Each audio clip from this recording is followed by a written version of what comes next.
తాతయ్యా ఇదేంటి మళ్ళీ బహుమతి? అవునురా, నీ పుట్టినరోజు కదా.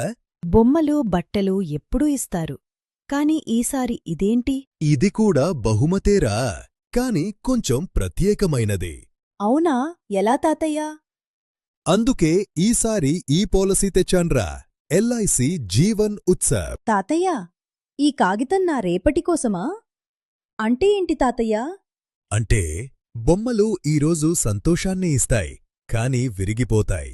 ఈ పాలసీ నీ చదువుకి, నీ కలలకి ఎప్పుడూ తోడుగా ఉంటుంది. అందుకే ఎల్ఐసి జీవన్ ఉత్సవ్. జీవన్ ఉత్సవ్ అంటే ఏంటి తాతయ్యా? అమ్మను, ఇది ఒక మ్యాజిక్ చెట్టులాంటిదిరా. మనమిప్పుడు చిన్న మొక్క నాటితే అది నువ్వు పెద్దయ్యాక నీ జీవితాంతం ప్రతి సంవత్సరం పండ్లు ఇస్తూనే ఉంటుందే. నేను ఉన్నా లేకపోయినా ఈ పాలసీ నీకు ఎప్పుడూ డబ్బులు ఇస్తూనే ఉంటుందే. అయితే ఇది నా బెస్ట్ ఫ్రెండ్ అన్నమాట. మీరు కూడా మీ పిల్లలకి కేవలం బహుమతులు కాదు, జీవితాన్ని ఇవ్వండి. ఎల్ఐసి జీవన్ ఉత్సవ్ 100 ఏళ్ల భరోసా. మరింత సమాచారం కోసం dynamic LIC chief life insurance advisor మెంబరైన కురుశెట్టి శ్రీనివాసరావు గారిని సంప్రదించండి.